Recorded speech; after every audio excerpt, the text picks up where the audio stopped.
ananane, ananane, ananane, ananane, ana, i. Recebe com amor as medicinas sagradas que trazem o perfume da floresta encantada. Recebe com amor as medicinas sagradas que trazem o perfume da floresta encantada. Que trazem alegria, revelando a sua beleza. O poder dessa magia vem da mamãe natureza. Que trazem alegria, revelando a sua beleza. O poder dessa magia vem da mamãe natureza. Ne anana, ne anana, ne anana, ne anana, ne anana, ne anana, ne anana, ne anana, ne anana, ne anana, ne anana, ne anana, ne anana, ne anana, Chamo a força dos caboclos pra ajudar nesse trabalho. Evoco a força da jiboia e dos seres encantados. Chamo a força dos caboclos pra ajudar nesse trabalho. Evoco a força da jiboia e dos seres encantados.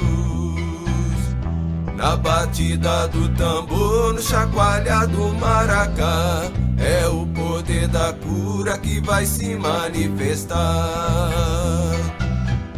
Na batida do tambor, no chacoalhar do maracá, é o poder da cura que vai se manifestar. Ne anana, ne anana, ne anana, ne anana, ne anana, ne anana, ne anana, ne anana, ne anana, ne anana, ne anana, ne anana, ne anana, ne anana, Esta cura vem da terra, vem da mamãe natureza. Traz as bênçãos da floresta, da mãe d'água e das estrelas. Esta cura vem da terra, vem da mamãe natureza. Traz as bênçãos da floresta, da mãe d'água e das estrelas.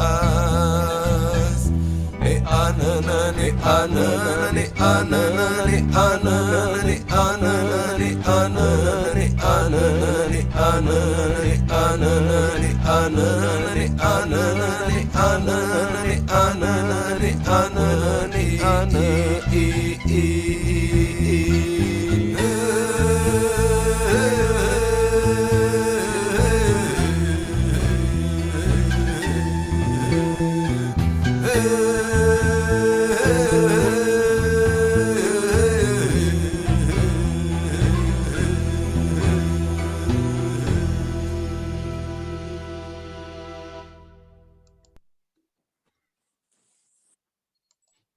Aí, boa noite, todas e todos.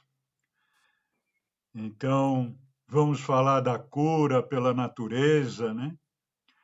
Então, temos aí o prazer nesse nosso encontro da cultura orgânica, uma iniciativa do Grupo Trabalho 60+, e vamos seguindo na nossa jornada, trazendo aqui o Dr. Valdemir, que não dá para deixar de falar, para quem não sabe, é marido da Ana Micaela, nossa companheira aqui, né? Então, que não está presente aqui, vai ver, ela está aí ouvindo do lado, eu não sei. Mas, enfim, o Valdemir a gente conhece há muitos e muitos anos, também Rio Aberto, também é instrutor do Rio Aberto, também teve o privilégio de fazer uma formação na Argentina mesmo, lá no colo da Maria Dela, e é uma pessoa sempre muito dedicada, sempre no serviço da medicina social, da medicina pública, sempre trabalhando nessas áreas e desenvolvendo um trabalho do coração. E então, vamos pedir para o Valdemir falar um pouco da trajetória dele, e depois falar sobre essa implantação que ele fez, né? Porque existe uma, ele vai falar melhor, mas existe uma iniciativa da, da prefeitura, né, de São Paulo, a Farmácia Viva, e que se desenvolve em algumas UBS aí, estão recebendo fitoterápicos, né? Então, nessa coisa do SUS aderir ao novo, né? Ao vibracional, né? A uma coisa mais humana, né? Uma medicina mais humana, mais integrativa. E, e o Valdemir, ele teve aí a iniciativa de juntar um grupo de mulheres da comunidade, né? Não por serem mulheres, mas é que os homens não vão, então é de mulheres, né? Então, e então eles plantam lá, eles têm uma área de plantio de ervas medicinais, né? E uma troca muito grande, porque essas mulheres da comunidade também, o Valdemir vai falar melhor sobre isso, eu estou falando aquilo que eu sinto, tal, não é nem o que eu sei, mas essas têm toda uma origem aí, meio cabocla, meio indígena, né? E, então elas têm essa medicina no sangue. Então esse encontro eu acredito que seja muito criativo, porque cada uma delas traz um pouco da sabedoria ancestral dela, né? E ali fica, então, uma grande roda de conversa e atividade em cima da medicina natural, né? Então, vamos pedir para o Valdemir é, é, contar um pouquinho da história dele, nosso caro baiano, Valdemir Santana, e está na sua mão, então, professor.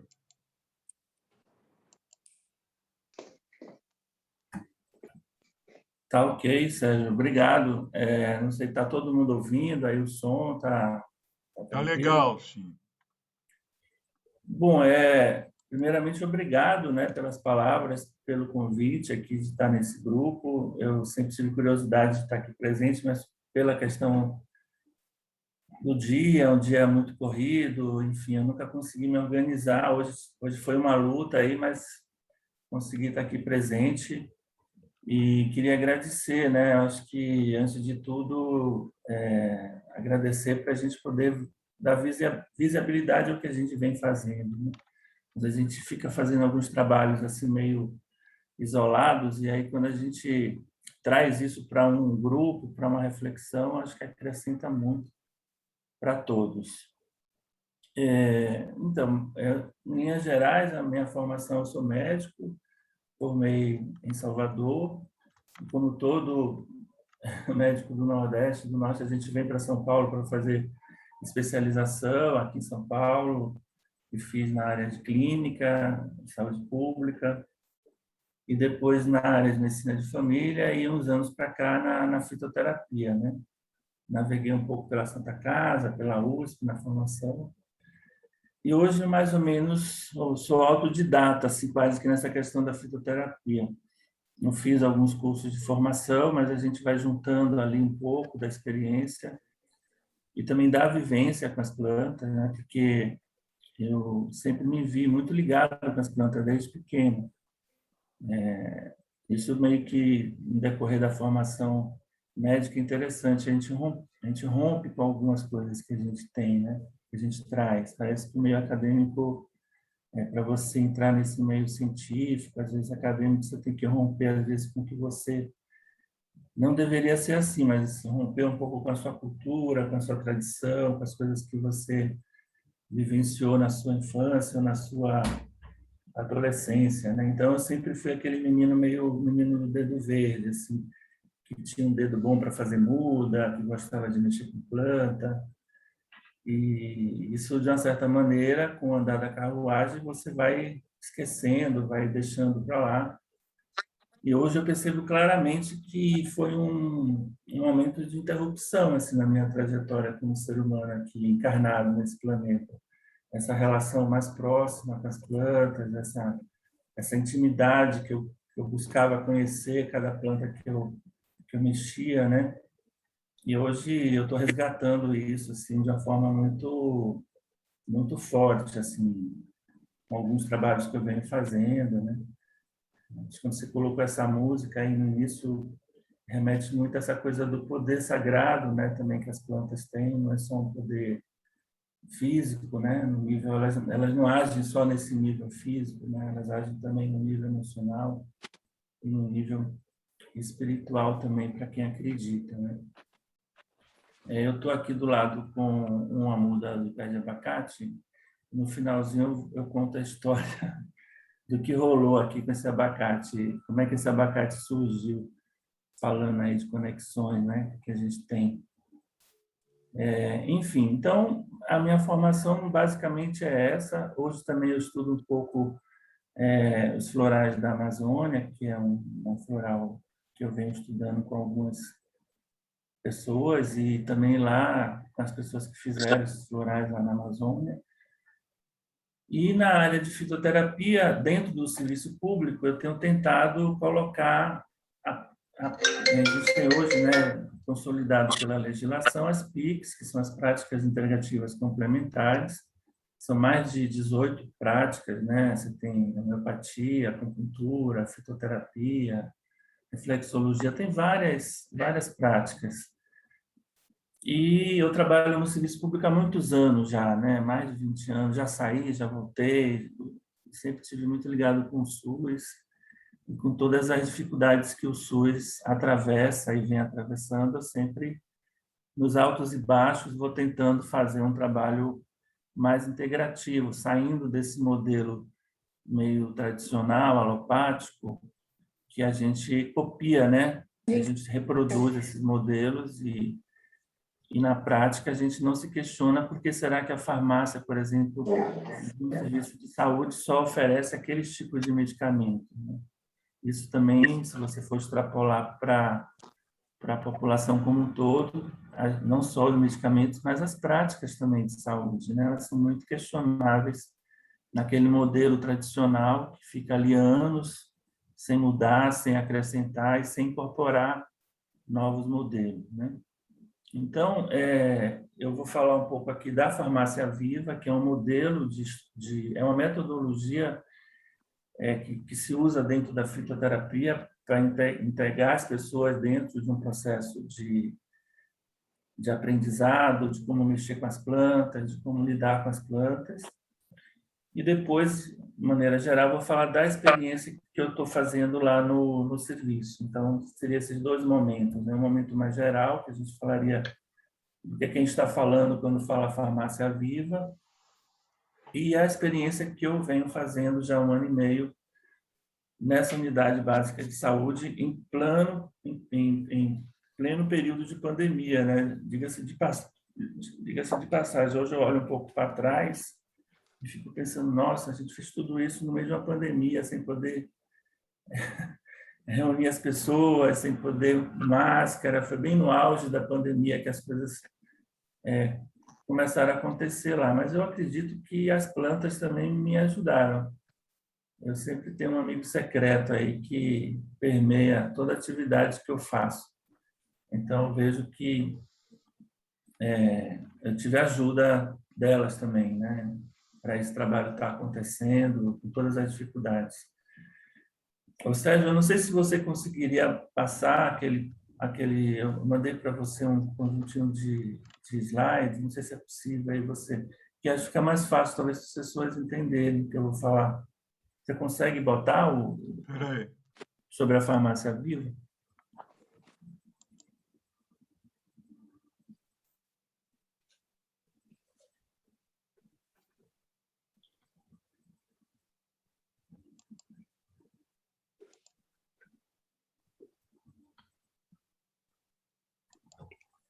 Essas são fotos lá do posto, né, da Essas são as unidade. fotos de lá. Eu vou tirar aqui para colocar, para abrir a...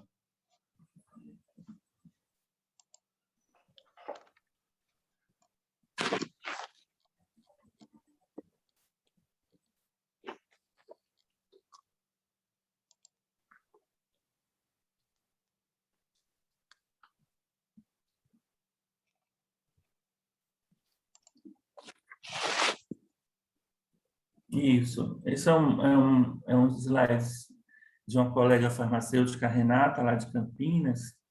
Eu vou usar, pedir aí a permissão para usar, só para a gente mostrar um pouco o que é que eu vou estar falando aqui, né? Você pode ir passando para o terceiro slide aí, vamos seguindo aí. Esse é igual, os dois primeiros são iguais. Então, aqui, quando a gente fala de farmácia viva, a gente tem que homenagear e honrar a figura aí do professor Francisco José de Abreu Matos. Ele é um farmacêutico da Universidade Federal lá do Ceará. E, em 83, ele conseguiu trazer essa discussão e a implementação do que a gente chama de farmácia viva para o serviço público, né? E ele veio, como ele já era um estudioso na área de fitoterapia, já tinha um herbário dentro da própria faculdade de farmácia, onde havia estudos das plantas, no sentido de entender o seu uso medicinal. Ele foi assim um pioneiro que instituiu esse estudo, essa farmácia dentro do serviço público do Ceará, né? Inicialmente ele fez todo o movimento local, né? E ele tinha essa visão de que trabalhando dessa forma era um trabalho social dentro do SUS, né? Pode ir passando, Sérgio. A farmácia viva, ela na realidade ela faz o quê? Ela une esse conceito popular da sabedoria que as pessoas têm com as plantas, que vem às vezes de gerações por gerações, né? Para um modelo mais científico. Então, é o que a gente vê, isso que o Sérgio falou, essas senhoras que são preparadoras de garrafada, de xaropes, como a gente vê aqui ilustrando, tem um saber popular, tem um saber aí interessante a ser pesquisado, né? Também os índios, os pajés. A gente sabe que tem um efeito, tem uma eficácia aquilo ali, mas a gente precisa entender como é que aquilo funciona. Então, a farmácia viva ela traz um pouco essa necessidade, essa junção desses dois saberes aí. Tudo bem? Está dando para ir, uma boa? Tá. Por que a necessidade, então, de estudar as plantas, né? Primeiro que a gente tem uma grande biodiversidade de plantas nesse país, né? Então, aqui nessa época que ela fez, foi na década de 2000, 2001, 55 mil espécies, só 4% dessas espécies são estudadas. Assim.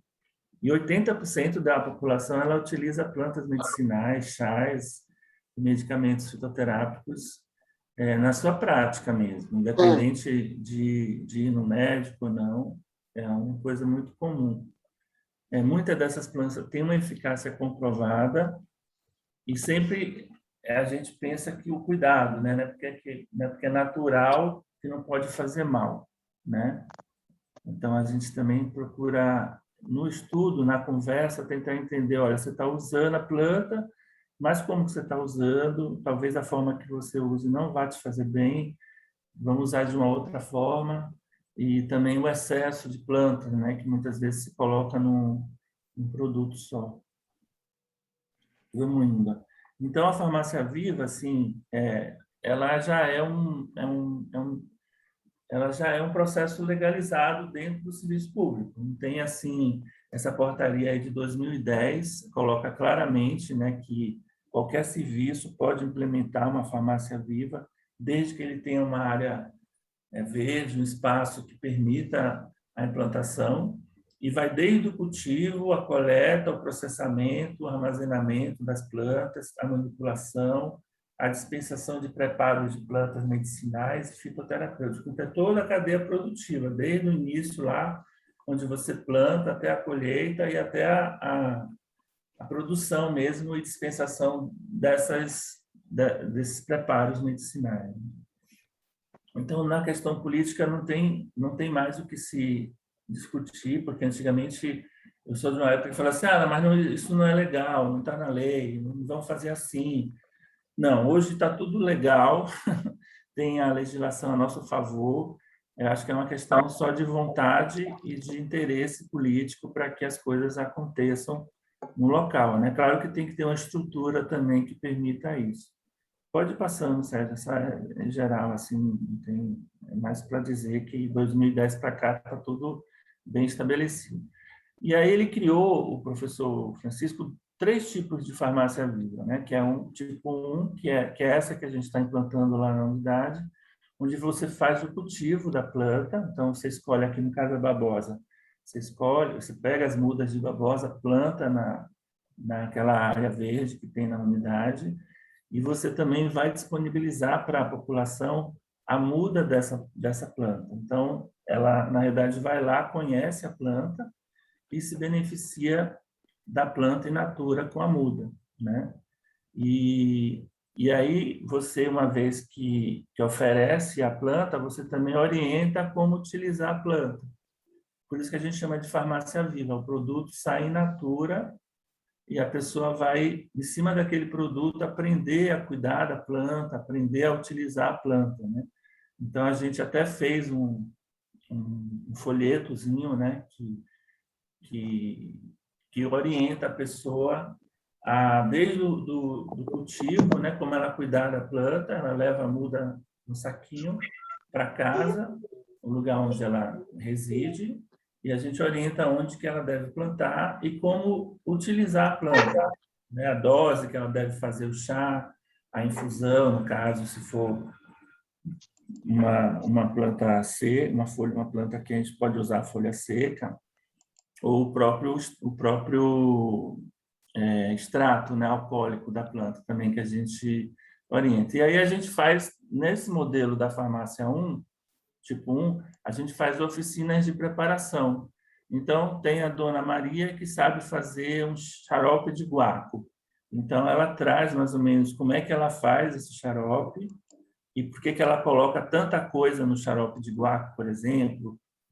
E aí a gente vai meio que lapidando, né? A gente fala um pouco, um exemplo, né, do guaco, as propriedades do guaco, por que fazer o xarope do guaco e como utilizar esse xarope. A concentração, a quantidade de planta que tem que ter no preparo desse xarope, não é uma coisa assim do olho dela, só porque o avô dela falou. Não, vamos tentar entender melhor. Então, é um processo meio de lapidação. A gente não isola, ou pelo menos desconsidera o conhecimento que ela tem. Ao contrário, a gente valoriza o conhecimento, a gente só tenta fazer com que esse conhecimento fique melhor ainda e possa funcionar melhor ainda, né? É no sentido de empoderar e valorizar o aprendizado que ela tem, não no sentido de menosprezar e desvalorizar, que é o que acontece muitas vezes por conta de ignorância e às vezes também a forma como a coisa é preparada, né? Então, isso que a gente tem feito lá na unidade, é esse modelo 1, né, que já é um grande avanço, se a gente consegue chegar nisso, né? Mas tem os outros modelos também, só para ilustrar, Sérgio, você podia passar rapidinho. Aqui é um exemplo de uma farmácia tipo 1, onde você tem plantado várias espécies de plantas medicinais, né? Pode ir. Aqui é o tipo 2, onde você já, além de você ter lá as plantas na horta, no herbário que você constrói, você também disponibiliza a droga vegetal, ela seca. Então, você já teria aí uma estufa, que é a base de eletricidade, né, com vários setores que você coloca a folha e você seca a folha e bota em pacotes e pode fornecer isso para a população. Além de, na tipo 2, desculpa, você também orientar o plantio de hortaliças, de constituição de agricultura familiar, se a pessoa tem um terreno. Assim como você está orientando no plantio da muda, você também pode orientar no tipo 2 a formação de hortas alimentícias também. Então, o tipo 2 já avança um pouco mais. E o tipo 3, que seria o sonho, né, assim, é você ter o preparo e a dispensação de medicamentos fitoterápicos. Então, você vai ter, desde o plantio, o cultivo, a separação, a forma de utilização. Então, desce um pouquinho, então você vai ter a forma aqui já, entra aí como se fosse uma farmácia mesmo de manipulação. Então, você tem ele em várias formas, em xarope, em pó, em sabonete, em gel, em pomadas. Isso tudo é fornecido pela própria farmácia da unidade. Então, isso geralmente, Campinas, por exemplo, tem uma farmácia dessa, é regionalizada. Então, não é toda unidade que vai ter a farmácia tipo 3, mas aquela farmácia tipo 3 serve de base para todas as outras unidades que vão utilizar as medicações, né? Então, você pode ter a farmácia tipo 1 numa unidade, farmácia tipo 2 na outra, e a tipo 3 em uma, que vai receber todos esses produtos, todas essas plantas para preparo e utilização da população. Pode ir, Sérgio. Aí a gente... Aqui é um exemplo de uma farmácia viva no município de Maracanu, lá no Ceará, um exemplo típico aí. Eles fazem 6.000 xaropes por mês aí nessa farmácia. Só um exemplo, assim, para vocês verem que tem isso funcionando em alguns lugares. Aqui em São Paulo não tem nenhuma farmácia desse tipo ainda funcionando. Aqui a farmácia de Fortaleza, lá também da Unifoc, a Universidade de Fortaleza, tipo 3, né, dentro de uma UBS, então eles produzem todos esses fitoterápicos, porque aí você tem uma questão de segurança também, né, do uso do produto, tem a farmácia, o farmacêutico, né, que é responsável por todo o processo de produção. Vamos lá. A farmácia 3, aqui na Unidade Federal do Ceará, são mais ou menos o herbário que eles têm lá dentro, é um herbário modelo dentro da universidade deles, né? Então as pessoas vão para lá, fazem estudo, fazem pesquisas, tem visita de pessoas de outras unidades, de outros serviços, onde circula o conhecimento e o aprendizado de uma maneira mais dinâmica dentro da universidade. O benefício do programa da Farmácia Viva, né? Porque você tem uma ampliação das opções terapêuticas. Como eu falei, dentro de uma farmácia hoje, no serviço público, você tem pouquíssimas opções para tratar coisas crônicas, né? Então, problemas de pele, por exemplo, você tem pouquíssimas opções de pomadas, problemas ginecológicos também, de cremes, muitas poucas opções, é sempre a mesma coisa, e isso cria resistência bacteriana, fúngica. Então, com a ampliação de outros produtos, né? Então, por exemplo, um exemplo típico é a aroeira. Lá em Campinas, eles fizeram um gel, um óvulo ginecológico de aroeira, que se utiliza muito para corrimento vaginal. E teve assim uma boa resposta associada com outros cremes que as farmácias já traziam. Estou dando aqui um exemplo que me veio na cabeça, mas amplia bastante, né, na questão dos xaropes também, dos comprimidos, que você pode fazer várias plantas em forma de comprimidos para a população utilizar. Traz uma consciência ambiental, né, porque você pode trabalhar na questão dessas pessoas plantarem dentro de um processo com biodiversidade e com controle ambiental, né, um uso sustentável disso. Cria uma consciência também ecológica, o que é cuidar de um ser vivo, de uma planta, como cuidar, né? A gente desaprendeu isso com o passar do tempo e as crianças hoje também não estão aprendendo mais a conviver com isso.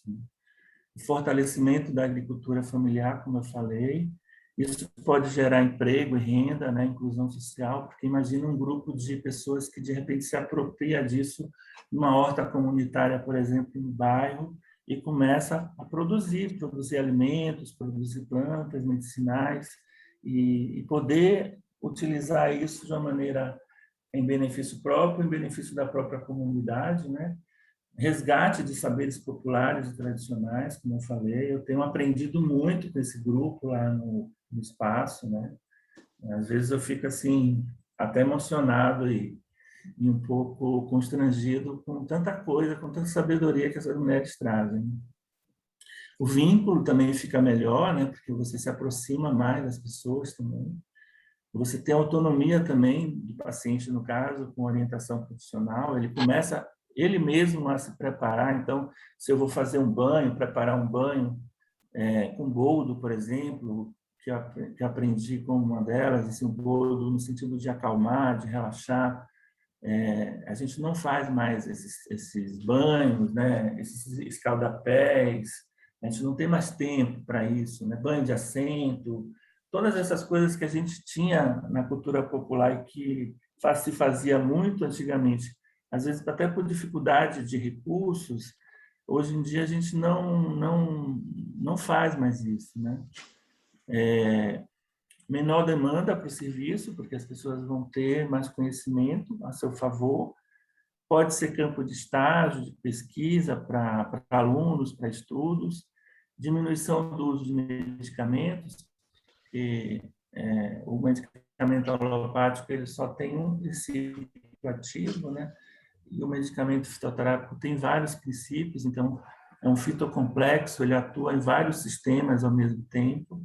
E o custo muito mais em conta quando a gente for ver na cadeia de produção como é o produto final, o custo que ele vai ter. Rapidamente, você pode passar aí para o próximo. Assim. Aqui é uma ideia bem comparativa. Ó, baixa um pouquinho só. Então, no de cima, esse. Então, você vê, por exemplo, vamos pegar comparação de preços aqui de fitoterápicos inseridos no Renafito. O Renafito é a relação de produtos fitoterápicos reconhecidos pela Anvisa como plantas medicinais para uso medicinal. Então, você pega, por exemplo, vou pegar aqui a última, a Maitenus ilicifolia, aqui está com o nome comercial de Gastrozil. É a espinheira santa, é o princípio ativo da espinheira santa. No mercado fitoterápico industrializado, você vai encontrar um preço médio de R$ 22,69. Nas farmácias magistrais, 14. E se você for fazer dentro desse processo da farmácia viva, R$ 3,50. Né? Um processo que sairia de custo para a prefeitura, por exemplo, se for comprar o comprimido ou se beneficiar do comprimido. Né? Eu estou pegando aqui um exemplo que o fitoterápico, que também a gente prescreve, muitas vezes sai caro para a população utilizar. Né? Você vai ver sei lá, maracujina, que é a passiflora, que é muito bem conhecida. Então, você vai ver na farmácia como o produto industrializado está na faixa, às vezes, de 40, 50 reais uma caixa. Né? Então, se você tem a possibilidade de pegar a folha do maracujá, produzir o pó e fazer o comprimido, vai sair um custo muito mais barato para a própria prefeitura no frigir dos ovos em termos de custos. Em linhas gerais. E aí tem o último, Sérgio, que eu acho que é só para concluir. Não, a gente pode ir passando. Assim, são alguns exemplos de farmácia viva, né, que a gente tem em alguns locais do Brasil.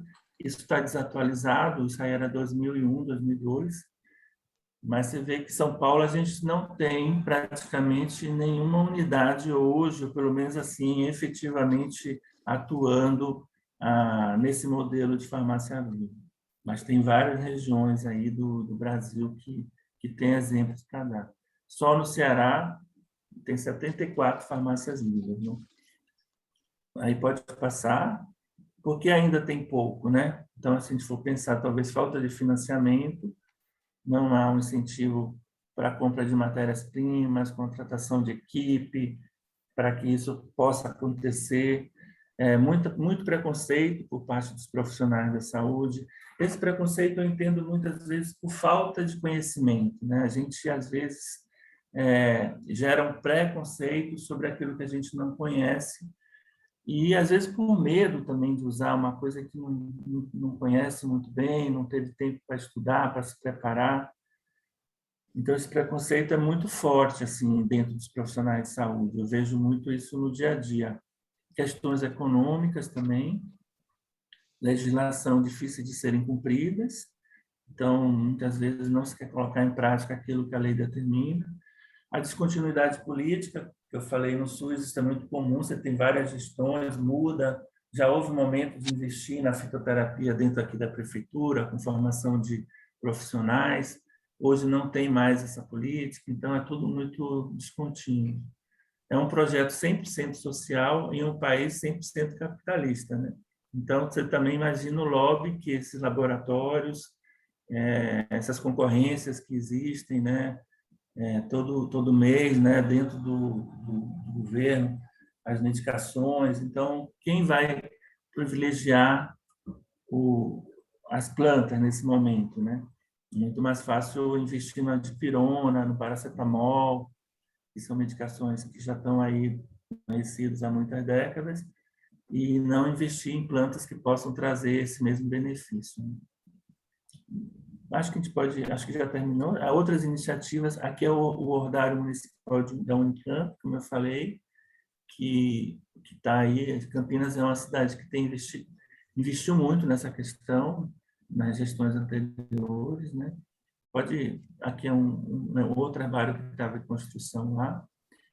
E o último, acho que tem mais um último. Então, a Farmácia Viva é um projeto social de resgate da utilização de plantas medicinais e traz inúmeros benefícios sociais, clínicos e econômicos para os usuários. É isso. Acho que termina aí. Acho que é isso. Isso, assim, o contexto, então, pela farmácia da Renata, como eu falei, esse material, né? Dei uma utilizada aí para facilitar, para vocês entenderem um pouco o contexto do que é que eu estou chamando de farmácia viva. Bem rapidamente, para vocês entenderem que eu não estou criando a roda, né? Eu não estou assim, trazendo nada de novo para o serviço que eu estou trabalhando. Acho que tem uma pergunta, antes de eu falar da minha experiência lá no serviço, vamos ouvir a Ana Orsi. Oi, Valdemir. Muito prazer, viu, em escutar e saber desse teu trabalho, porque realmente, num país como o nosso, onde tanta gente poderia ter acesso à fitoterapia, né, até com coisas que tem no próprio terreno, às vezes num vasinho, né, e acaba tendo que gastar dinheiro em farmácia.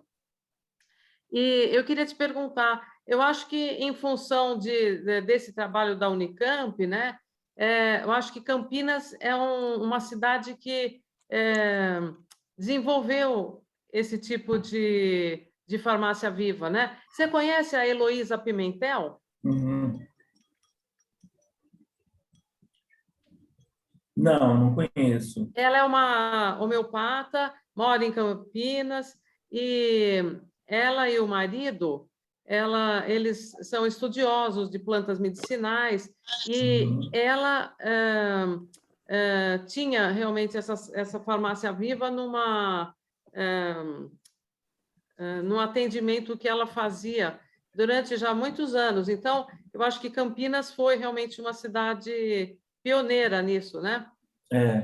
Acho que sim. E muitas coisas, né? Porque como é uma cidade de 500 mil habitantes, né? Você tem uma gestão única ali, né? Funcionando de uma forma mais com comprometimento social, né? Que eu acho que teve várias gestões nesse sentido, que uma gestão terminou dando continuidade que outras, independente dos partidos políticos que se sucederam na prefeitura.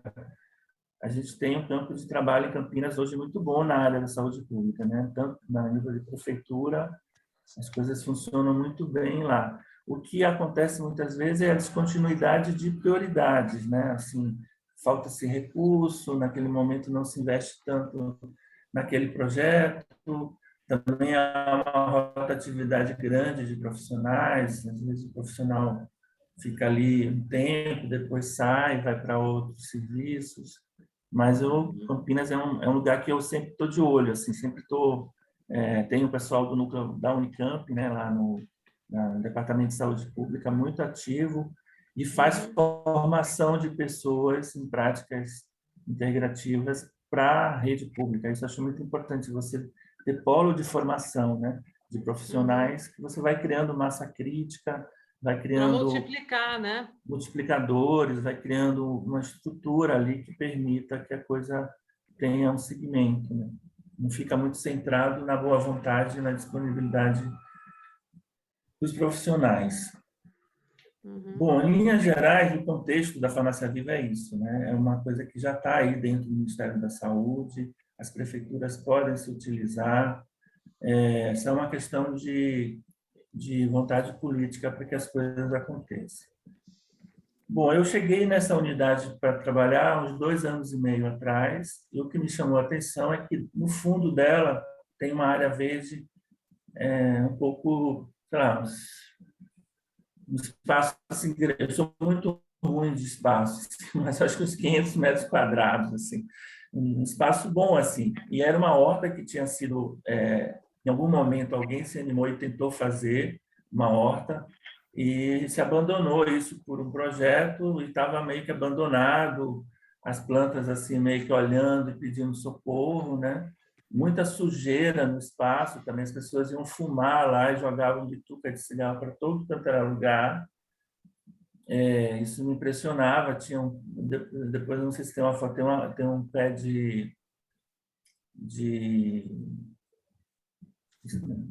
ele ficava parecendo uma árvore de Natal, cheio de bituca de cigarro, assim, um pé de... Esqueci. E eu ficava puto da vida, né? Porque, assim, poxa, por que o cara joga o cigarro justamente em cima da planta, né? Com tanto lugar aqui para... Mas é um lugar onde as pessoas iam fumar, relaxar, e estava meio abandonado. Então, a gente estava no momento de pandemia, tudo meio parado, não podia fazer reunião, as agendas todas bloqueadas, uma certa ociosidade, assim, no sentido de volume, mas, ao mesmo tempo, atendendo muito caso de Covid, muita situação dramática acontecendo também ali na nossa frente, né? Mas os agentes comunitários, eles não pararam de fazer as visitas que eles tinham que fazer nas casas, nos domicílios, né? Então, eles não podiam entrar, tinham que usar máscara, respeitar todo o protocolo. Então, eu pensei assim, vamos aproveitar esse momento para fazer um levantamento aqui na região, se as pessoas usam plantas medicinais, quais são as plantas que elas usam, e eles vão isso durante a visita, não seria uma coisa a mais, né? Então, a gente preparou um questionário simples, onde a pessoa respondia, eu estou até com ele aqui, se ela utilizava a planta, se utilizava, por que utilizava, qual a planta que utilizava, se tinha acesso a plantas medicinais no serviço público, porque lá tem 4 fitoterápicos em comprimidos que a prefeitura fornece, então, se eles utilizavam esses fitoterápicos, se os profissionais prescreviam essas medicações. Enfim, a gente terminou levantando uma série de coisas para fazer até um estudo mais aprofundado sobre isso. A gente aplicou 300 questionários e, no final, vieram 248 questionários foram respondidos. A gente tabulou isso e fez o levantamento das 10 plantas mais presentes, ou que mais foram referidas pela população questionada. E a gente pegou essas 10 plantas e falou, vamos focar nelas, vamos estudar elas, assim, no sentido de plantas medicinais. Todas elas estão dentro da farmacopeia brasileira, que é regulamentada pela Anvisa, então são plantas bem reconhecidas, bem conhecidas no seu efeito medicinal, são bem estudadas, e como também utilizar, a dose de utilizar, a questão da segurança. Isso foi muito interessante, porque a gente parou aí nesse ponto, a gente tabulou, fez todo o processo, levantamos as 10 plantas, fizemos um folheto, isso cada um fazia uma parte, tinha uma gente que trabalhava com desenho gráfico, eu dei as orientações mais técnicas para ela encaixar no folheto, e aí a gente ficou com esses folhetos, com as 10 mudas que não tinham, quer dizer, algumas tinham no serviço, e aí a gente foi procurar alguns parceiros. Lá tem uma instituição chamada Liga Solidária, que é o Educandário, e tem uma horta já bastante conhecida lá na região, ganhou até prêmio.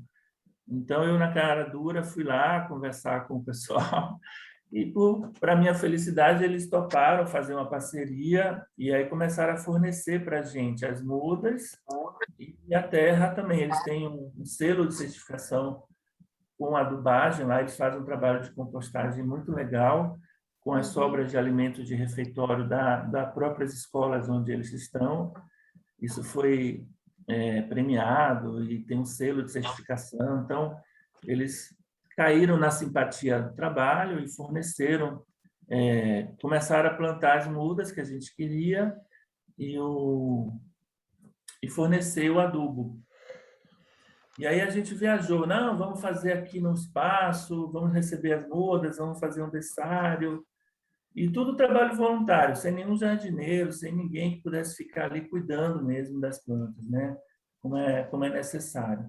Então, no primeiro momento, a gente viajou, né? Foi lá para cima, vamos construir aqui um berçário, fizemos uns isolamentos, recebemos a muda, e aí todo mundo se animou. E aí foi que a gente começou a chamar a comunidade para participar. A gente mostrou, olha, a gente está assim, vocês querem ajudar? Vocês querem cuidar também das mudas, para a gente poder distribuir para a população? E aí foi que a coisa foi... Isso já foi mais no período da pandemia, já que já não estava tão intensa a situação. Foi de uns 6 meses para cá. A vacina já estava acontecendo, mas ainda não estava na sua plenitude. E a gente começou a fazer reuniões, né, respeitando todas as condições de isolamento e tal, para fazer esse trabalho com as mudas, né? Então, aqui umas fotos assim mostrando mais ou menos o espaço que a gente tem lá, né? Aqui foram as mudas que a gente foi recebendo e foi guardando nos caixotes, a terra que eu falei, né, que eles forneciam para a gente. E aí a gente foi criando esses pequenos vasos com terra. Esse é mais ou menos o espaço que começou a se plantar as mudas. Aí são as pessoas da comunidade indo. Elas fizeram uma escala, cada dia da semana ia uma turma, segunda, terça, quarta, quinta. E aí traziam mudas que eram conhecidas, que não eram conhecidas. A gente ia tentando, nessas reuniões que a gente faz toda sexta-feira, às 9 horas, a gente faz uma reunião para conversar sobre vários assuntos, inclusive sobre a organização da própria horta, né? Aqui foi um dia de festividade, né? Aqui é a gente conhecendo lá o lugar onde a gente recebe a terra, né? E as mudas também, né? Esse cara de marrom aí é o Genilson, ele que é o nosso guia lá no Educandário, ele que fornece, que cuida das mudas. Aqui a gente foi... Então, essa aqui é uma roda de conversa que a gente fez embaixo do pé de manga, estava um dia com sol, e aí a gente fez essa roda de conversa sobre as plantas, né? Conseguimos os bancos, botamos embaixo da mangueira, no sentido de tentar ir ampliando, fazendo com que esse espaço que estava meio abandonado começasse... Essa planta aqui atrás de mim, né, lá em cima, é uma planta que a gente usa muito para fazer incenso. Agora, esqueci o nome, está com o nome dela na cabeça. Hoje ela está limpinha, ninguém mais joga bituca de cigarro, porque a gente ocupou o espaço. Acho que isso também foi importante. O espaço estava abandonado. Então, quando começou a circular gente, as pessoas começaram a perceber, não, vamos... A gente fez alguns folhetos também pedindo que respeitasse o lugar. Alguns agentes fizeram bitucários com aqueles tubos de eternite, né? E aí, mirra, isso mesmo. Poxa, agora você me salvou, Denise. Mirra, eu ficava morrendo de dó do pé da mirra. Hoje ele está super feliz. Pode ir passando aí, assim. Aqui é um momento de reunião, e aí a cada mês assim, a gente vai criando estratégias, né? Tem um café da manhã saudável, na última sexta-feira do mês, então o pessoal leva produtos que cada um pode fazer com as plantas. Às vezes tem umas escorregadas na bola, vou na padaria e compro lá o que tem, mas de maneira geral a gente tenta trazer orientações, né, de como fazer. Por exemplo, tem uma nutricionista que às vezes nos ajuda, Teve um dia que uma das senhoras levou vários tipos de geleias que ela mesma preparou com várias plantas medicinais, né? Geleia de erva cidreira, geleia de capim-limão. Tem a questão também dos pães, né? Tem pão de ora pro nobis, que a gente tem umas mudas de ora pro nobis também dentro da horta. Uhum. Na hora de comer, vai homem também, né? Aí tem os homens, né? Mas esse café da manhã é mais uma forma da gente estar usando estratégias de agrupar mais as pessoas, né? Aqui é um espaço da igreja, já é um espaço novo que a gente conseguiu, a igreja que é próxima à unidade, e aí a gente também sempre escolhe é sempre assim, é sempre uma planta que a gente conversa antes, o pessoal sugere a planta, aí eu vou, pesquiso o que tem na planta e eles trazem o que eles conhecem, a gente faz ali uma mescla de conhecimento e tenta sair com um consenso de como utilizar aquilo, né? Então, aqui a gente estava falando da Amaryllis, que é uma flor, que ela tem um bulbo, o pessoal estava falando muito desse bulbo, que tem a açucena, vários tipos de flores, que elas elas se originam de um bulbo. E tem uns princípios dentro desse bulbo que são catárticos, que a gente pode usar, por exemplo, para lavagem intestinal, que é que isso é uma coisa da medicina da floresta, que o pessoal na floresta usa muito, você macerar esse bulbo. Então, por exemplo, uma criança que ingeriu uma planta venenosa ou alguma coisa tóxica que você comeu, que precisa fazer uma eliminação, até você chegar no pronto-socorro, por exemplo, para fazer uma lavagem, você já pode preparar essa maceração desse bulbo e com a água, e a pessoa ingere, e ela ali automaticamente já elimina, porque é uma planta catártica, tem um princípio ativo que funciona como se fosse uma medicação para vomitar mesmo. Aqui é o espaço lá da igreja, enfim. Aqui também voltando lá no espaço da unidade, né? Porque esse espaço, quando chove, quando é um espaço aberto, assim, a gente não está com um auditório funcionando dentro da unidade.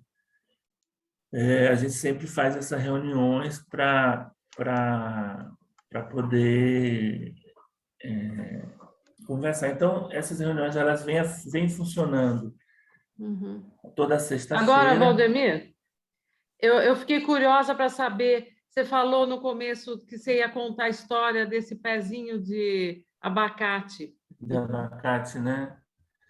Mas só para antes de falar disso, hoje a gente não está mais, a gente só recebe as mudas e faz a doação para a população. A gente abortou um pouco esse momento de receber a muda, ficar cuidando e reproduzir, porque a gente ficaria mais autônomo.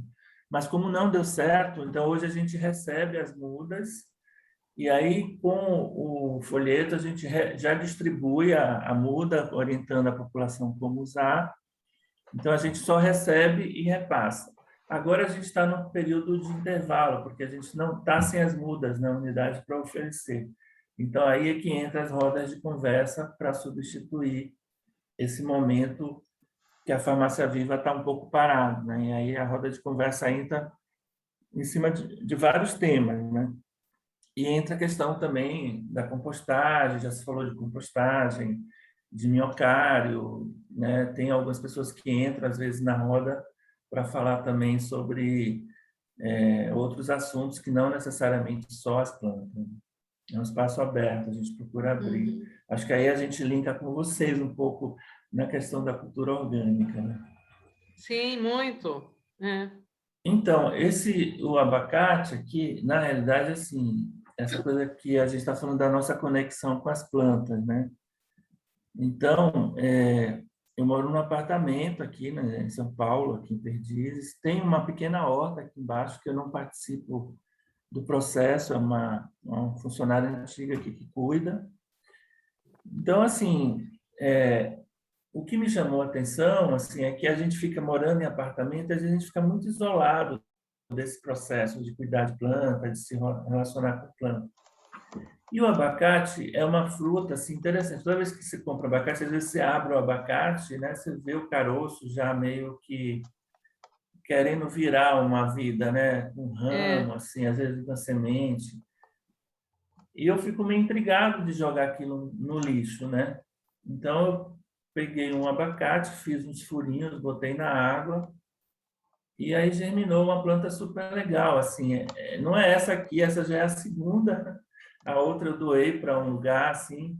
Então, que a gente pode gerar vida dentro de um apartamento, né? sim. A gente tem esse cuidado, assim, de olhar para as plantas de um outro jeito, dos animais de um outro jeito. E nesse momento que a gente estava com pandemia, assim, eu achei isso uma coisa muito positiva, assim, de passar para as pessoas, sabe? Então, às vezes você está isolada dentro do seu apartamento, dentro da sua casa, não pode sair, é um monte de informação. Vai cuidar de um animal, de um bicho, de uma planta, né? Então, essa coisa da gente estar doando as mudas também, tinha esse sentido também. O sentido da Uhum. gente estar doando uma vida para você cuidar, sabe? É tanta Sim, morte, era tanta dificuldade que verdade. as pessoas tinham e que nisso aí elas se perdiam, né? Então, eu me lembro de uma senhorinha que ela falava assim, olha, eu não tenho terreno na minha casa, mas eu tenho onde botar essa planta. Então, para ela foi assim um desafio descobrir na casa dela onde que ela podia cuidar de uma planta dentro de um vaso, porque para É, ela a planta tinha que estar plantada na terra, dentro de vaso, né? Ah, por que que eu vou ter um capim-limão dentro de um vaso? Por que que eu vou ter um hortelã dentro de um vaso? Vai ter porque isso pode te ajudar. Você não sim. precisa é planta do mesmo jeito, não é uma planta ornamental, não é uma planta mas é uma planta que pode estar. E teve uma experiência muito legal com um adolescente também. Ele aparece até numa dessas fotos, um garoto que estava muito deprimido, muito isolado, dentro de casa. Ele tem uma certa deficiência cognitiva, então toda vez que ele vai conseguir procurar emprego, ele não consegue. E ele começou a participar desse grupo e eu dei assim algumas tarefas para ele fazer na horta. Ele não sabia no primeiro momento, aí a gente até fez uma vaquinha lá e pagava um dinheiro para ele durante a semana. E aquilo deu um insight no garoto, assim que ele começou a mexer com a planta, começou a participar dos grupos e começou a demonstrar um sorriso, né? Coisa que para ele era muito difícil naquela depressão, naquele isolamento. Começou a procurar novos empregos. Hoje ele é uma pessoa que está bem melhor do quadro. Eu não digo que ele saiu totalmente do quadro de depressão, mas que eu acho que também é isso, né? Você tem um espaço dentro de uma unidade de saúde com plantas, onde as pessoas possam ir também, não só se beneficiar com a medicina, com o seu uso medicinal, mas com a própria relação mesmo com a natureza, né? Às vezes Sim. são lugares Mexer com a terra, com as plantas, né? abraçar uma árvore, sabe? Vamos enlouquecer um pouco aqui, bota uma música, vamos fazer um trabalho enlouquecer no bom sentido, né? Sim, Grupos de pessoas que estão muito isoladas, que você precisa às vezes fazer uma conversa ali no meio da horta, a coisa surge de um outro jeito, porque remete a pessoa a um resgate, talvez, de uma infância, de uma adolescência, onde ela mexia com planta, onde ela tinha, né, como o Sérgio falou, muitas dessas pessoas que moram em periferia, aqui em São Paulo, em favelas, né, são pessoas oriundas de uma outra cultura, de um outro bioma, muitas vezes, né, e que essas memórias estão lá, estão guardadas, e quando você ressuscita isso, ou você traz isso novamente para o presente, muitas coisas acontecem, né? Muitas curas, muitos processos de restabelecimento, né? É o que eu chamo de uhum. reconexão, porque as plantas elas nunca perdem a conexão da terra com o céu. Isso eu tenho aprendido muito no estudo dos florais, assim. Elas estão sempre ligadas com a terra e com a direção para o céu, na busca da luz, na busca da Sol, energia. energia do sol. A gente é que não tem, a gente tem um livre-arbítrio de não fazer isso, e às vezes com esse livre-arbítrio a gente se destrói, né? A gente se autodestrói, porque as plantas não se autodestroem, elas não têm esse poder. elas estão ali com a sua função bem estabelecida, né? Dentro do reino aí que a gente for falar do reino das plantas, reino vegetal, digamos assim. Então, eu sou muito grato de ter tido a oportunidade de estar fazendo, de ter tido essa brecha no meio da pandemia para desenvolver esse projeto lá, porque eu acho que também me ajudou a continuar lá, né, no meio daquela loucura toda que foi, as pessoas adoecendo e morrendo, assim, com muita intensidade, e a gente ter esse espaço lá de troca, de poder encontrar as plantas, de poder trazer e oferecer para as pessoas, né, essa oportunidade. E agora a gente está num momento assim, querendo ir para frente, mas sem saber muito como, né, porque falta um pouco de patrocínio, de apoio da própria prefeitura para que a gente tenha pelo menos um funcionário que possa cuidar da horta mesmo, né, um jardineiro, uma pessoa que possa Sim. estar ali para a gente poder contar com ele tempo integral, porque do jeito que está, fica muito oscilante, né? E aí isso é um dos grandes problemas que a gente está precisando ver como resolver com a prefeitura nesse momento, né? E também essa coisa também das mudas, assim, é muito interessante a gente criar um espaço ali de alternativas, mesmo que a farmácia não tenha. A farmácia da prefeitura tem 4 opções de fitoterápicos. É a espinheira santa, que entrou mais ou menos para substituir o excesso do uso de omeprazol. Então, a espinheira santa é um fitoterápico que atua muito bem no estômago, problemas gástricos de maneira geral. A gente tem a valeriana officinalis, que é uma raiz de uma planta, que ela é ansiolítica, ela trabalha com ansiedade, diminui a ansiedade, também ajuda no sono, então seria um pouco para ajudar na substituição das tarjas pretas, né, dos medicamentos de tarja preta, né, o diazepam, os clonazepam, os Rivotril, enfim. Tem a garra do diabo, que é uma planta originária da África do Sul, a gente não encontra ela fácil aqui, mas é um excelente anti-inflamatório para dores reumáticas. E a soja, que é Glicinimax. a isoflavona, né? Que a gente usa como um fitoterápico para Menopausa. fito-hormônio, né? Para menopausa. Mas, assim, para minha surpresa, eu cheguei lá na unidade e ninguém usava essas medicações, ficavam sobrando. Aí eu comecei a conversar com os colegas, fazer roda de conversa com eles, explicar mais ou menos como é que funcionava, e hoje está tendo até porque, se você for pensar, é um benefício, não um malefício, né? A fitoterapia é um complemento da alopatia, não é uma exclusão. Então, se você, por exemplo, quer tirar um Rivotril de uma pessoa que já usa há mais de 10 anos, 20 anos, você não vai tirar de uma forma rápida. Você vai utilizar estratégias. Então, a valeriana, por exemplo, pode entrar aí, nesse lugar, de ajudar a pessoa a parar de usar aquela medicação, aí você vai introduzindo outras coisas também. Mas a gente tem esses 4 fitoterápicos disponíveis na rede pública aqui do município de São Paulo. Poderia ter muito mais, mas é isso que a gente está tentando construir lá com essas rodas de conversa. Bom, e a valeriana, Waldemir, a valeriana pode ser usada continuamente, sem nenhuma contraindicação? Olha, depende do que você para o que você está usando, né? Então, assim, geralmente ela tem um efeito mais sedativo, mais para sono, né? A gente usa mais para sono do que para ansiedade. Ela não tem um poder ansiolítico muito grande. Mas você pode, sim, usar ela de uma maneira por longos períodos, sem tantos efeitos colaterais. Você pode reduzir, inclusive, a dose, né?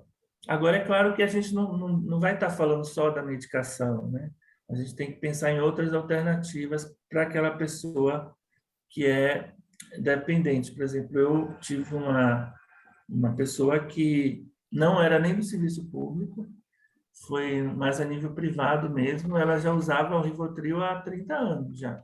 Nossa. Desde que ela era adolescente.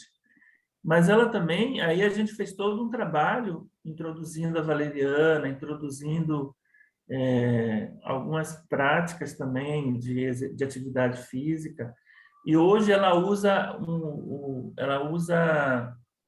o efeito placebo do Rivotril. Ela usa um quarto do comprimido, porque ela olha, tem uma dependência psicológica. São 30 anos que eu uso esse remédio, eu não consigo me libertar totalmente dele. é, Mas ela sabe que ela está usando uma dose que não é terapia, não é, é uma dose placebo. E ela não usa toda vez, é mais quando a ansiedade vem muito. Então, você vai usando várias estratégias. Por exemplo, eu associei também o mulungun. O mulungun é uma raiz de uma planta, é uma casca de uma planta que você também dá sono, relaxa. Você pode fazer o chá à noite e tomar o chá do mulungun, que dá uma acalmada. Então, você vai buscando outras alternativas para que ela mesma se convença de que ela pode dormir sem aquela medicação, porque a mente já ficou mais ou menos padronizada naquilo ali, né? Então, não tem mais uma dependência química, física, é mais psicológico. sim, interessante. Muito bem, professor Valdemir, professora Ana Maria Orsi. Muito excelente aí essa nossa sessão de hoje. Vamos abrir aí para mais perguntas das pessoas aí presentes. Posso perguntar, Sérgio? Claro. Então, boa noite, eu sou Denise, doutor Valdemir e a doutora Ana Maria. Quero parabenizar, nossa, está bem, muito, muito, muito especial, assim, né? O trabalho de vocês e as informações e o envolvimento. Então, assim, eu quero trazer uma informação e quero fazer duas perguntas, né? Eu morei no Vale do Paraíba, em Pindamonhangaba, e lá existe o CEPIC, o Centro de Práticas Integrativas e Complementares, né? 1990 e alguma coisa, 95 talvez, né? E lá eles têm a doutora Beatriz, acho que é Curcio, eu acho. Então eles têm as ervas, né? Tem os canteiros, eles têm os fitoterápicos, né? E outras práticas, o reiki, a acupuntura. É bem interessante porque é um atendimento para a população. Durante a pandemia, eu morei ali próximo, né, em Taubaté, então ficou bem limitado. Agora eles já retomaram, né? E por que eu estou contando isso, né? Além de ser um ótimo centro de referência em São Paulo, porque lá, doutor Valdemir, eles têm parceria com a Unital, que tem cursos de tudo, de medicina, enfermagem, agronomia, né? E por que eu estou trazendo isso? Porque talvez seja interessante uma parceria para estagiário, né? O estagiário que vai desenvolver o trabalho, né? O TCC, tarará, alguma coisa nesse sentido, né? E também eles têm parceria com a APTA de Pindamonhangaba, né? Então é um centro de pesquisa e assistência técnica e extensão rural. Tem a APTA em vários municípios, acho que São Paulo capital também tem, né? E tem aquele Viveiro Manequim Lopes, né? Não sei como é que está hoje em dia, antigamente funcionava muito bem, né? Então, de repente, uma parceria dessa mão de obra, ou de alguém que vai estudar, ou, né, nesse sentido aí. E aí eu queria perguntar, assim, duas coisas, assim, que eu já ouvi dos dois lados, né? Tanto uma resistência, eu ouvi de uma amiga, né, psicóloga aqui de Brasília, uma resistência dos colegas profissionais em receitarem, né, uma acupuntura, um reiki, né, receitarem para os pacientes, e ao contrário, eu ouvi de uma amiga médica de Piracicaba, que ela lá toda cuidadosa, né, no atendimento, né, a médica da família, e foi passar um chá e a paciente falou, como assim? A senhora não vai me passar um remédio? Né? Então, como é lidar com isso, né? Com colegas que parece que precisam ser sensibilizados e a população também, né? Vai junto. Como que é lidar com isso?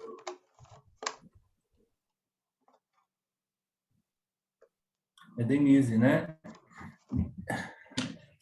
Então, Denise, eu acho que é isso, né? A gente está lidando com com informação, assim. Então, por exemplo, do lado dos profissionais, por exemplo, hoje está regulamentado que não só o médico, o farmacêutico, o nutricionista, enfermeiros podem prescrever fitoterápicos numa unidade de saúde, por exemplo. Aí você vai conversar com o farmacêutico, aí ele, mas eu não tenho formação para isso, eu não vou passar uma coisa que eu não tenho muita segurança, que eu não conheço. Aí joga para a nutricionista também aquele modelo já bem empacotado, né, que a pessoa aprendeu e dentro dos protocolos que a prefeitura estabelece, as pessoas ficam muito se defendendo. Então, acho que carece talvez de formação também, primeiro dar a formação para essas pessoas, para elas se sentirem seguras e não serem autodidatas na hora de fazerem isso, né? Então, para que a gente possa ter argumentos para questionar ou não, né? Porque se a pessoa não tem a formação, ela vai se sentir com dificuldade para utilizar aquilo. Então, você pega um exemplo simples da espinheira santa, que é a Maitênus ilicifolia, que você pode usar muitas vezes no lugar do omeprazol. Mas a pessoa está acostumada a usar o omeprazol. Então, você também tem que perguntar a ela se ela aceita essa mudança, porque também tem o preconceito por parte da população. Não são todas as pessoas que entendem as plantas como um medicamento tão eficaz como um medicamento alopático, que ele já está acostumado a usar. Então, tem os dois lados da história, né? Agora, aquele que acredita também na espinheira santa, você vai usar a espinheira santa na dose que é recomendado para o efeito terapêutico gástrico, né? E isso tem uma posologia para isso. E, ao mesmo tempo, você pode falar, olha, vamos, aos poucos, reduzir esse omeprazol, porque o efeito vai ser sinérgico. Vai estar funcionando, a espinheira santa funciona muito parecido com essas bondas, com esses medicamentos para o estômago, da família do omeprazol, né? Então, eu acho que você vai trabalhando os dois lados tem pessoas que já chegam assim, é um exemplo típico, eu tenho uma senhora nesse grupo que ela abortou todos os medicamentos alopáticos da vida dela, quando ela começou o grupo. Então, ela virou a Mulher Maravilha, ela faz ginástica, no grupo ela se movimenta, ela tem uma liderança dentro do grupo, e ela toma chá de colônia, porque ela descobriu que a colônia é antipertensivo, e ela tem pressão alta, e não sei o quê. E a gente foi estudar a colônia, viu que a colônia realmente tem uma ação inotrópica negativa, ela diminui a frequência cardíaca e tem um efeito vasodilatador também, então ela tem uma ação antipertensiva. Isso já está, inclusive, dentro da relação da farmacopeia, uma planta bem estudada para isso. E aí, um dia, ela chegou lá e fui medir a pressão dela, estava 18/11, assim, estava super alta, ela com dor de cabeça, com uma visão embaçada. Aí eu falei, tá vendo aí, dona Severina, as plantas não fazem milagre, a senhora está fazendo a sua parte. Não fazia mais exame, há 2 anos que não fazia nenhum tipo de avaliação, e aí meio que deu uma murchada nelas, mas eu não deixei ela murchar a ponto dela deprimir, porque aí podia ir para o outro lado da história, né? Então, agora, aquilo tudo que eu acreditava virou um fracasso. Porque as pessoas criam fantasias também em relação às plantas, né? Então, hoje ela está mais ou menos meso a meso, né? Ela está usando medicação alopática, está controlando a pressão, está fazendo os exames e continua tomando a colônia, continua fazendo atividade física. Então, às vezes, você tem que dar um ajuste, né? Então, acho que tem a questão aí dos dois lados, assim, para a gente trabalhar, tanto a população, que é muito cética e muito crente, e os profissionais que, muitas vezes, quando eu comecei esse trabalho lá na unidade, eu era muito chamado, assim, o médico das plantinhas, sabe? Assim, alguns colegas, de uma forma pejorativa, chegou o Valdemir, o médico das plantinhas. E eu levei isso com humor e amor, porque se você leva isso com humor e ódio, você começa a criar uma cultura que não é legal. Então, eu tenho aprendido muito a fazer humor com amor, porque aí a coisa vai para um lado que não é... Porque a pessoa já está na defensiva, né? Você vai lá e começa a atacar, você é um ignorante, não sabe nada das plantas e tal, só afasta mais aquele profissional que você um dia gostaria que estivesse jogando junto com você, né? Nesse time das plantas, do conhecimento que as plantas trazem, né? Não sei, eu acho que deu para responder, né? Não sei se ficou. Obrigado pela pergunta. É isso aí, viu, Dona Ivone? Espinheira Santa.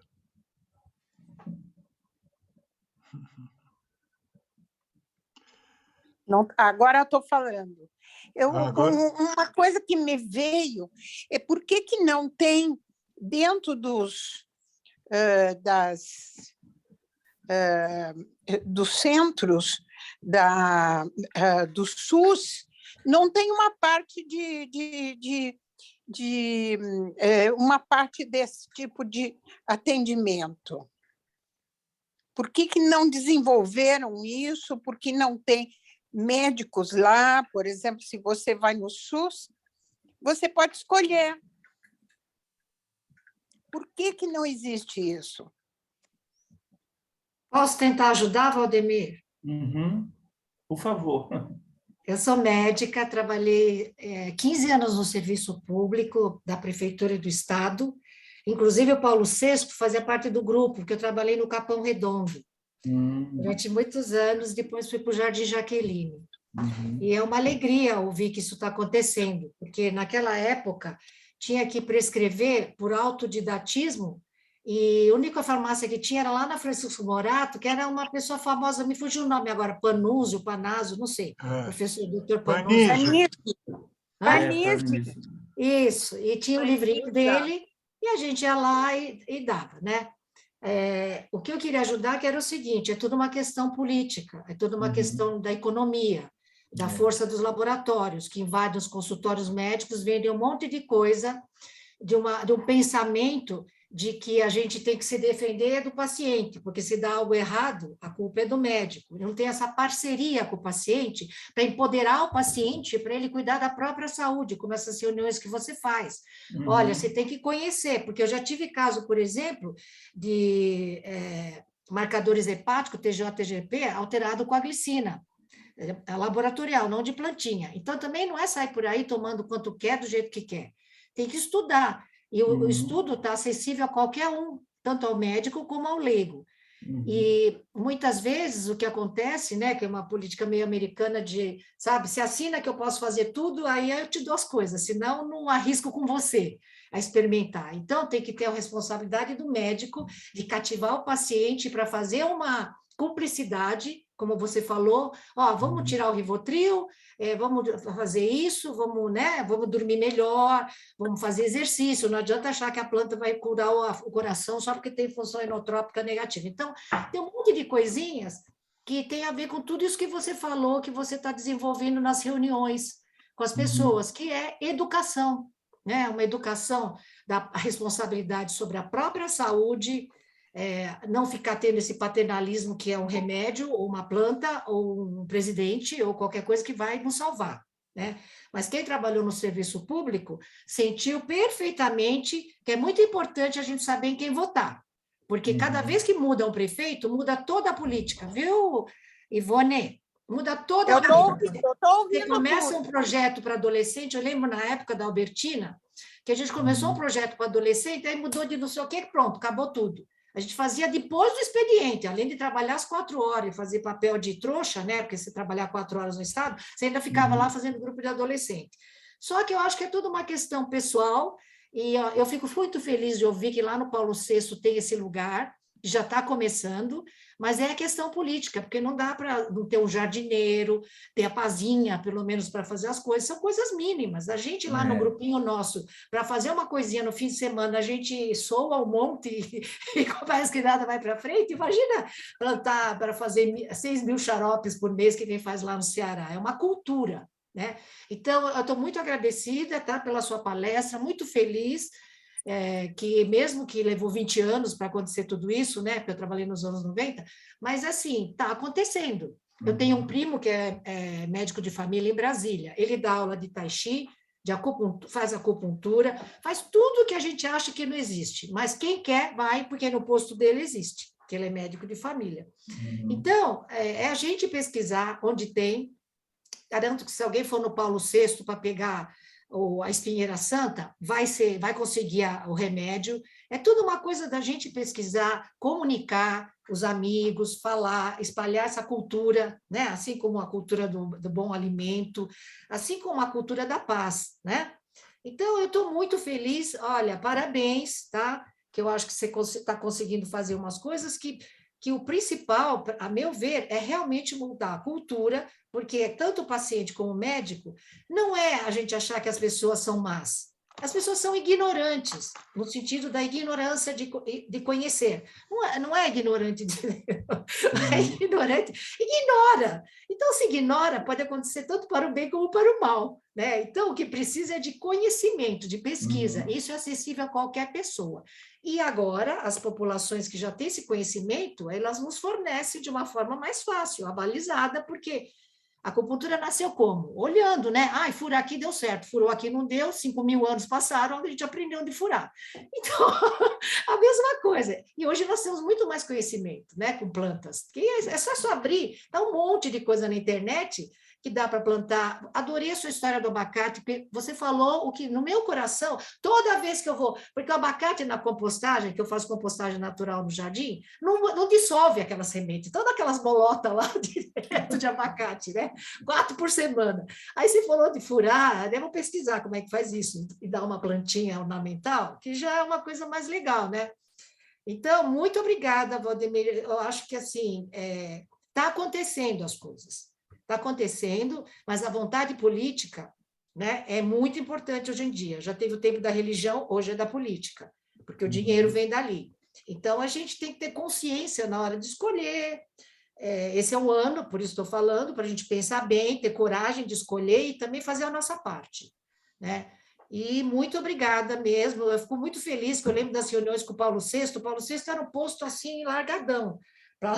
Todos eram, né? Mas assim, ninguém queria ir para lá, porque era o fim do mundo, né? Grajaú, Jardim Ângela, Paulo VI, né? Então, eu fico muito feliz, e até a pessoa perguntou onde era, eu falei, acho que é o Paulo VI lá da Raposo, né? Então, do João 23, né? Do Jardim João 23. Então, assim, muito obrigada, eu acho que é uma alegria saber, é uma mudança de cultura que vai ter que acontecer aos poucos, e é isso, é a gente pesquisar, ir atrás, a gente disseminar essa cultura, tá? E não vai vir de cima para baixo. Nós temos que correr atrás. Não vai vir, não temos que cruzar o braço, ficar esperando que vai ter. Você sabe muito bem, você viveu a Covid, e você vai concordar comigo, que a gente não precisa ter passado por isso. O SUS dava conta. Era só ter teste, era só ter prevenção, educação, e o agente de família fazer o cuidado naquela populaçãozinha de 1.000 e 2.000 pessoas. Não, mas não aconteceu. Simplesmente o SUS foi abandonado, foi largado às traças como se não tivesse função nenhuma. Então, eu acho que é uma hora da gente saber das coisas e se informar o que é o SUS, né? Onde é que tem o SUS da minha casa, onde é que tem, dá para fazer exames pelo SUS, que eu já recebi muitos exames bons pelo SUS, mamografias, eu sou ginecologista, por isso que eu falei da glicina. Então, é uma coisa da gente fazer a nossa parte atrás de buscar, pesquisar, saber, né? E cobrar, né? E cobrar, né? Então, muito obrigada, viu, Valdemir, porque é uma alegria saber que isso está acontecendo, que lá no Ceará tem não sei quantos mil xarope, é uma alegria, sabe? Vou trazer xarope lá, se precisar, em Campinas, em todo lugar, né? É isso, então, obrigada, tá? Eu fico super animada quando eu escuto isso, quando eu escuto você fazendo essas reuniões de grupo de manhã, porque são super importantes. É a população que vai atuar, não tem outro caminho, no meu entendimento. Beleza, né? É. Obrigado, viu, beleza? Eu só queria, antes de encerrar a minha fala, de citar um exemplo de uma planta, por exemplo, que eu estou pesquisando muito agora, e veio da comunidade isso. Uma senhora me chegou um dia lá com 4 maçãs enormes, assim, que ela pegou numa árvore lá no Parque da Previdência, que chama maçã de elefante. Aí o outro fala que é saco de Adão, eles usam o nome popular, porque realmente é uma maçã enorme, verde, assim. E ela falou, doutor Valdemir, descobri que isso aqui funciona para isso, para isso, para isso, para isso, para isso, e principalmente para dores, assim.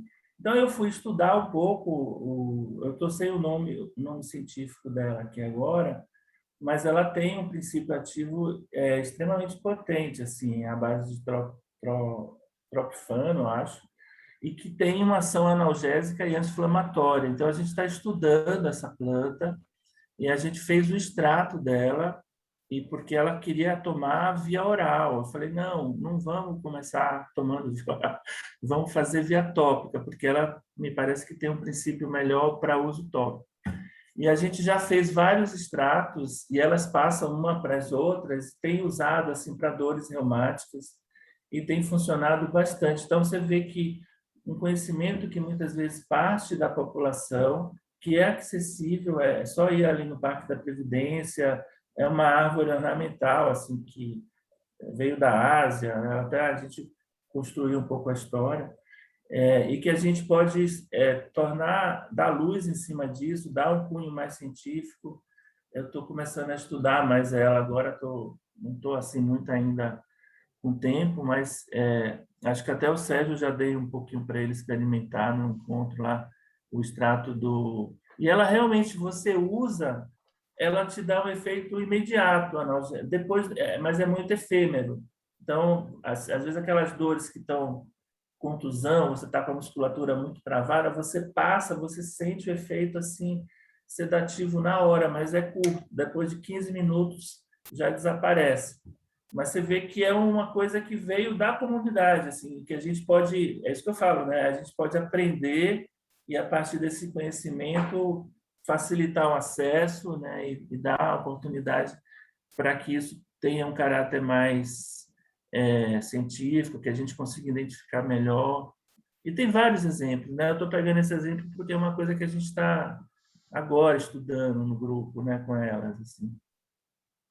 Mas também queria agradecer aí a participação e a colaboração de vocês também. A gente pode estar trocando aí ideias, eu fico à disposição também. Aí o Sérgio tem meu contato, qualquer coisa a gente vai conversando.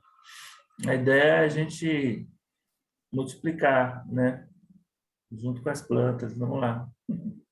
É isso aí, Valdemir. A gente já está na hora de terminar, mas nós não podemos ficar sem a participação do nosso querido Ari Filler, que até já abriu a imagem aí, né? Então, vamos ouvir as questões, observações do nosso querido Ari, que fazem parte integrante aqui do nosso trabalho, né? Por favor, Ari. Oi, pessoal, tudo bem? Primeiro, eu queria dizer que as pessoas que fizeram perguntas aí, a gente que perguntou, muito legal, comentaram coisas muito legais, né? Eu acompanhei tudo e, não, eu só quero dizer assim, bom, teria várias coisas para dizer. Primeiro, eu faço chá aqui em casa porque eu compro numa loja de produtos naturais, que eu compro várias coisas, eu compro saquinhos de chás. Aí eu chego para a moça lá e falo assim, o que você tem aí para fígado? O que você tem para baço? O que você tem para estômago? Então, eu estou com uns 30 pacotinhos de chá aqui em casa. Você está com 30 dores, Não, eu estou fazendo espinheira santa, boldo, quase sempre, quebra-pedra, carqueja, ancho, Marcela, não sei se vocês conhecem esses todos. Eu estou fazendo um mix, é um rodízio, lembra da pizza rodízio? Eu faço um rodízio de chás, viu, Valdemir? Você pode inaugurar o rodízio de chás, porque falaram que não é bom tomar sempre o mesmo, inclusive, né? Então, eu faço um rodízio de chás e, às vezes, eu misturo alguns, né, junto com erva doce, com camomila, tal, né? Então, eu sou consumidor de folhas, né?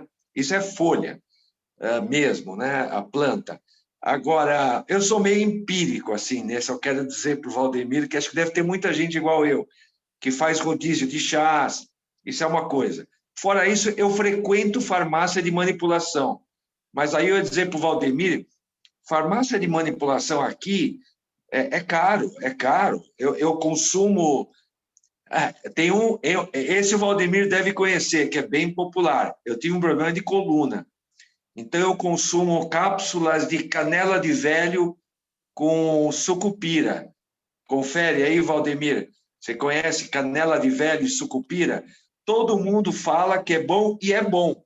Faz um ano eu tive uma crise de coluna no início da pandemia. Foi E eu feio tomo aquilo, hein? cápsula. Eu tomo cápsula de canela de velho com sucupira todo dia. Todo dia. Eu nem pesquisei muito. Eu conversei com 3 ou 4, todo mundo falou, vai que é bom, vai que é bom. Eu fui e deu certo. Canela de velho com sucupira. Bom, esse eu estou falando é o meu lado consumidor, que eu sou consumidor, né? Enfim. Agora, eu quero fazer umas observações assim mais macro. É impressionante o Valdemir falar, quando eu ouço falar que uma pessoa toma Rivotril há 30 anos, me dá eu quase tenho que correr para tomar um chá, porque me dá um mal-estar. Qual é o mal-estar?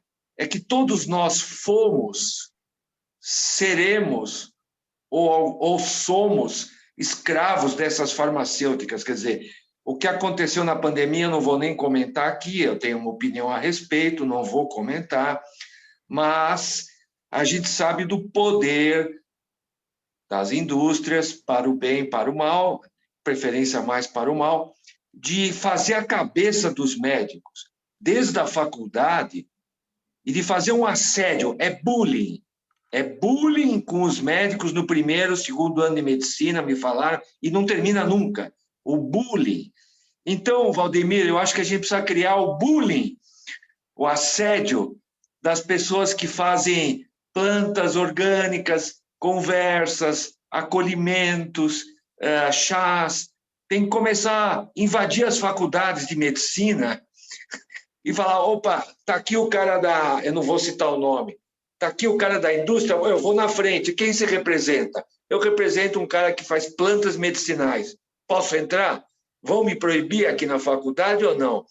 Eu estou brincando, mas é briga de mercado. Sabe briga de mercado, de vendedor externo? Os caras são pagos para fazer isso. Eu acho assim, não tem uma indústria de plantas medicinais aqui. Lá fora tem, né? Mas precisaria ter desde a faculdade para não acontecer isso que você falou e que falaram aí, que o médico fala, não, isso aí é chazinho. Né? O Valdemir é o moço do chazinho, é o moço das plantinhas, é esse pessoal. Tal.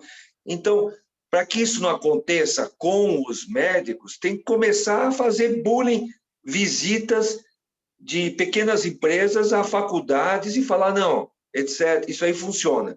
Isso é a primeira coisa. Segunda coisa, outro abismo, quando você fala que a população também realmente foi... Eu vou usar um termo forte. Eu usei esse termo um dia desses numa reunião, o pessoal achou que eu sou um pouco... a população está lobotomizada. Para mim, lobotomizada. Sofremos lobotomia. Quem sofreu? Todo mundo. Todo mundo.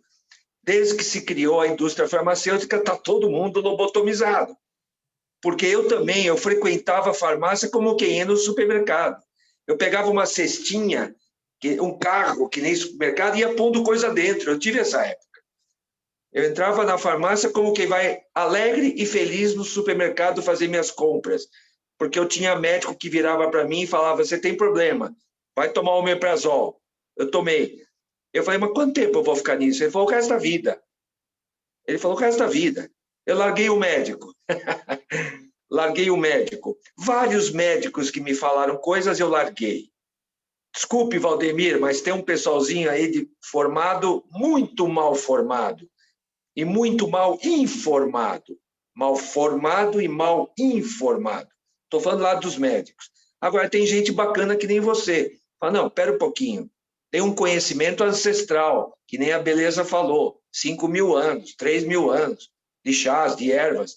E que nos últimos 150 anos sumiu.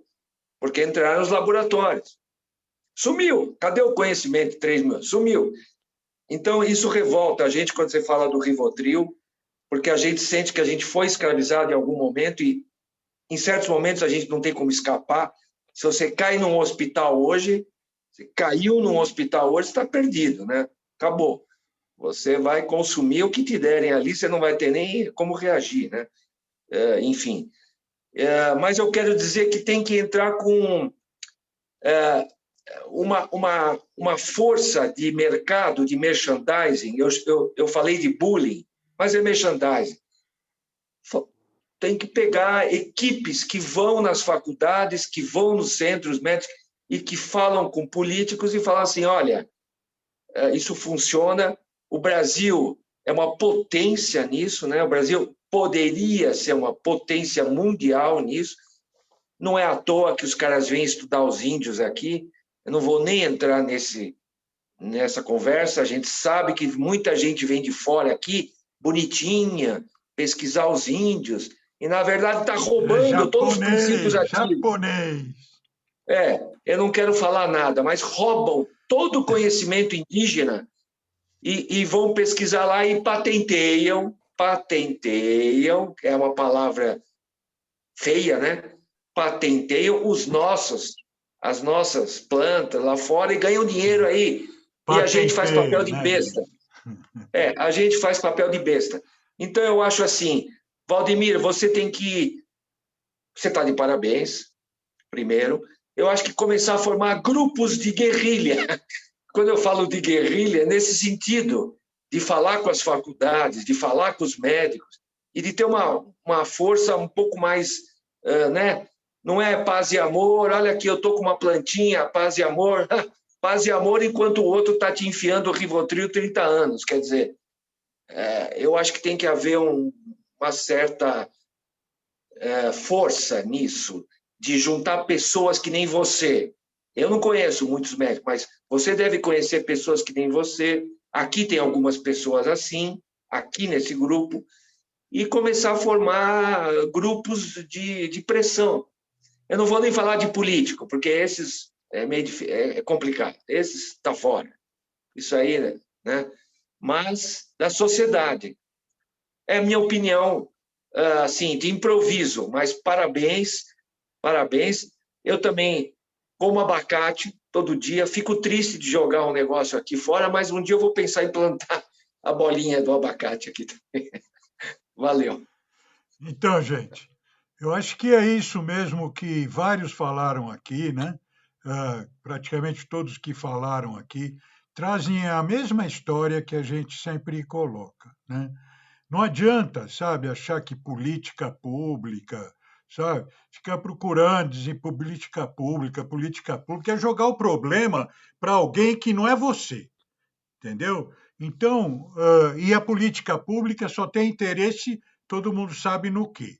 Então, o que nós temos que tratar das questões coletivas por nós mesmos coletivamente. Aí eu falo, modéstia à parte, que esse nosso grupo aqui da cultura orgânica tem feito isso já, né, há quase 3 anos. E buscando essa consciência de que está na nossa mão. Está na nossa mão divulgar até onde o nosso braço alcança, e quem tem uma voz mais abrangente, divulgar onde pode, né? Porque a consciência se manifesta, que nem se multiplica, né? Se dissemina, que nem vela que acende a outra vela, que acende a outra vela, né? Então, é isso que nós estamos fazendo, porque também nós sabemos que essa história vem de milênios, vem talvez desde o início da humanidade, que essa coisa de usar o poder para explorar os outros, né? Não é uma coisa que é do capitalismo ou do antissocial, sei lá o quê, né? De que nome de ideologia você queira dar, que todo mundo que está lá em cima quer o poder, sabe? Qualquer nome de ideologia que queira dar. Então, o poder é nosso. Ele é nosso. E essa consciência é que nós temos que tomar.